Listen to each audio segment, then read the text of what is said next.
Hey, everybody. I'm Leslie Ann Copes-Fink from the Mussar Institute, and I want to introduce you to one of my newest colleagues. This is Kim Rosenthal. Hi, Kim. Thank you so much for being here. Um, and I wanted to have a conversation and let you all in on some of the background stories about Mussar and how Mussar impacts us on the staff here at the Mussar Institute.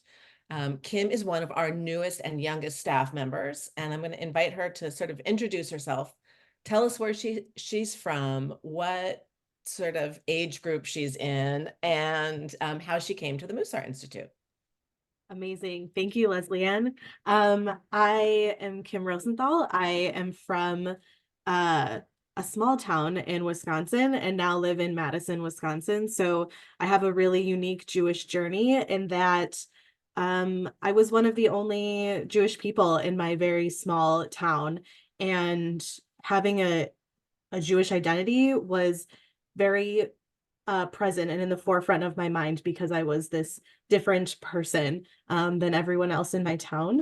And in some ways, I hid what it meant to be Jewish until I got much older and really came into my own with my Jewish journey and decided to pursue Jewish professional life.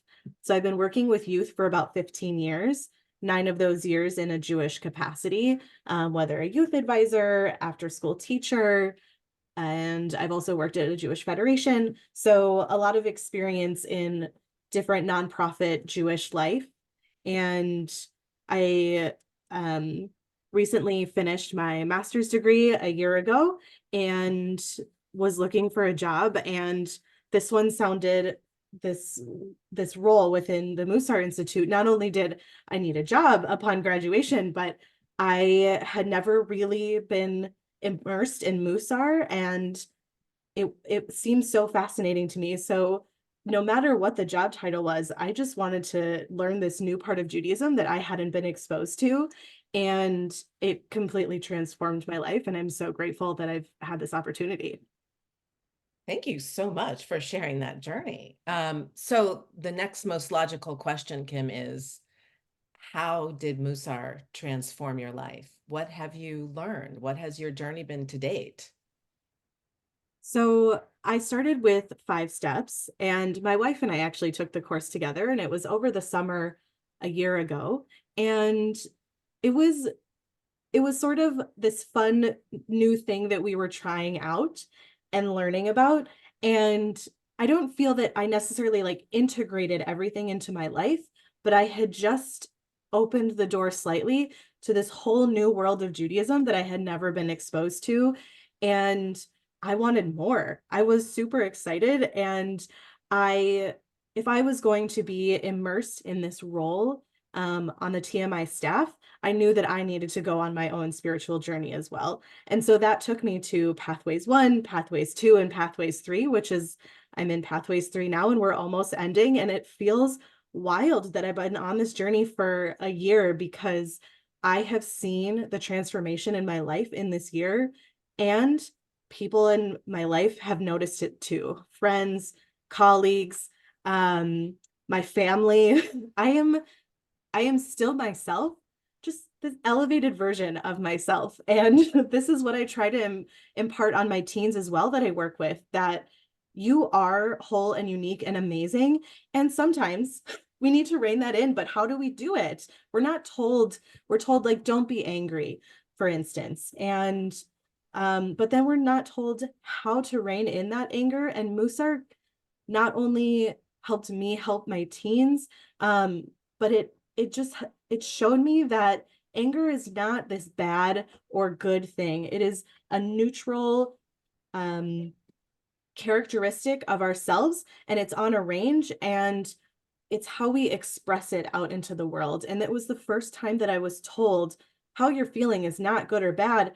Let's just figure out where you are and how to elevate that to be your best self and express yourself in a new way. Wow, that sounds very powerful. I'm interested, I'm gonna push a little bit.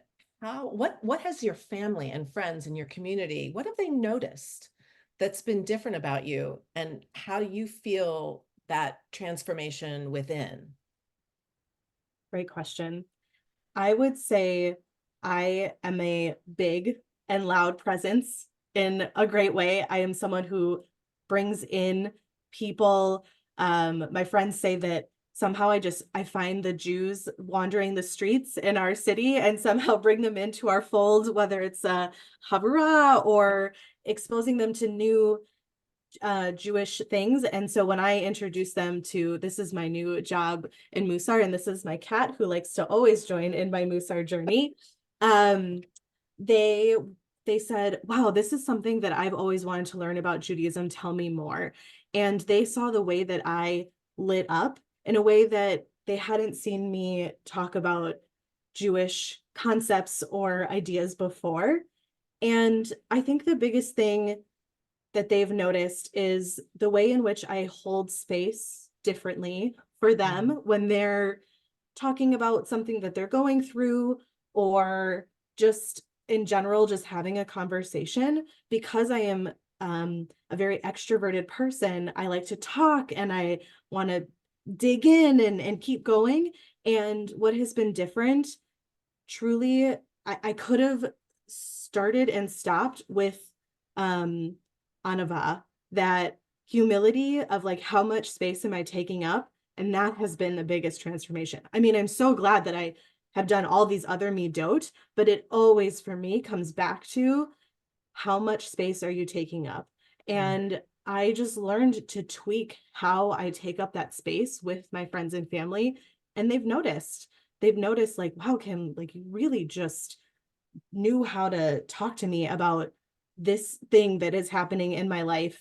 And, with family, they've been with me for 36 years. That's how old I am, a proud millennial. And I've just always been someone that's like, no, it's about me. You have to listen to me. I know what's right.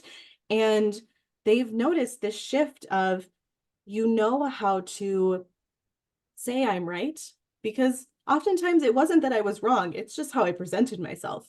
So they say you are presenting yourself in a way that people can hear you and receive it, and you're giving space for them to talk as well. And Mm. it's just such a beautiful thing to witness. Mm. And these are their words, not mine. I'm sounds like I'm tooting my own horn, but these are things that have actually been said within my friend and family.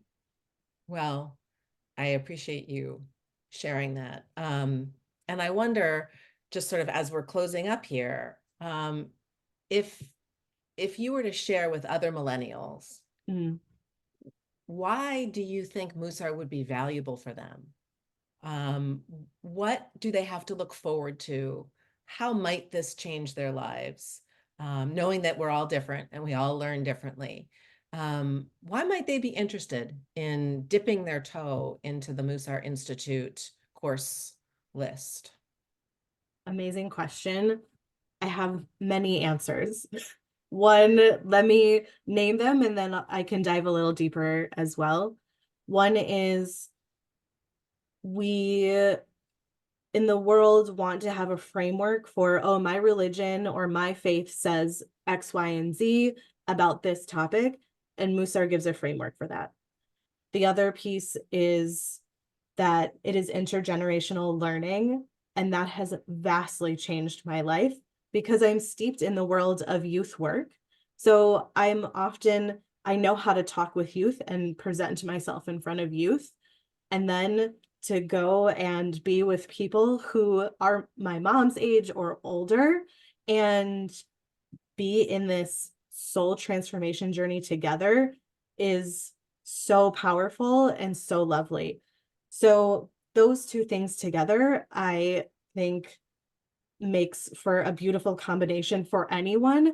And I think millennials, we are in this weird limbo of staking our claim in the world, and people having a lot of ideas about who we are.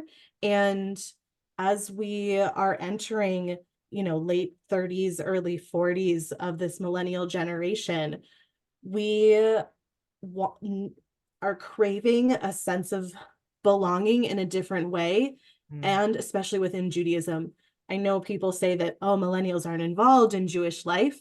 I think we're just involved differently. And Mussar can be such a powerful way to have us come into our Judaism. So when we were in religious school, we learned about the holidays and we learned Hebrew for our B'nai Mitzvah. And some of us, were involved in Hillel on campus. We did birthright. And then what? Then there was kind of nothing. And Musar was this beautiful way to bring me back into the fold Mm, that isn't necessarily steeped in institutions, which are fine in and of themselves, but we needed a new way in. And it's what I've been looking for that I didn't know how to name within Judaism. So I get to talk about humility and patience and gratitude in this newly profound way within Judaism that English doesn't always have the words for. And to know that it's steeped in our own tradition, that gratitude really is a Jewish value. Gratitude is a value no matter what. But to then find out this like juicy part of where it fits in with Judaism is so powerful and helps me to present myself to my friends and family, like I've said, in just different ways and really get what I need to say across and to really value the humanity and the mm, sacredness of the person that I'm talking to. And that in itself is completely priceless. And then that I get to do that with an intergenerational VOD, a group. So my Chavruta partner that I've been with for almost a year now is 78 years old. No, that's not true. There is late 70s. And we have found such a beautiful, unique friendship that I never thought I could have with someone who is in my mom's age group, right? My mom is my mom. She's also my friend in some capacity, right. but this is truly a friend. I wished her happy Mother's Day. She was so grateful. She reaches out with new recipes that she's trying. We talk about her kids and where they are in their life, and I talk about my nieces and nephews and where they are. And it's truly this friendship that it doesn't feel like a hierarchy. We're all coming to the same place of I want to transform my soul. I want to do it Mm, in a Jewish way. And so let's mm. go on this journey together. And I look forward to meeting with her every other week for Chavruta, and then the off weeks we have our VOD. And so I have just been so moved by being in a group of people that I didn't think I could ever have a conversation with about who I am deep, deep, deep within my soul and what I'm struggling with. And one of the VOD members reached out to me via email and said, hey, if you need help with X, Y, and Z, let's have a chat. And we did via Zoom, and it was so lovely. And I always tell them, I'll be your resident young person if you need help with technology or how to talk to, your kids who are my age. And it's just been this beautiful journey that we've all gone on together. And I really, I don't know how to recommend it enough, but it is so powerful and so moving and also fun. It is really fun to see things from a completely different perspective within Judaism. And that for me is the best of the best. Well, thank you so much, Kim, for sharing all of this. I hope that other millennials hear you and are inspired. It's very inspiring to hear your journey Yep. and to hear about sort of your personal experience in learning and growing as a soul and as a Jew. And we are so delighted that you are a member of our staff Thank you. and that you're bringing this out into the world. So thank you so much. Thank I you. appreciate it. Yeah.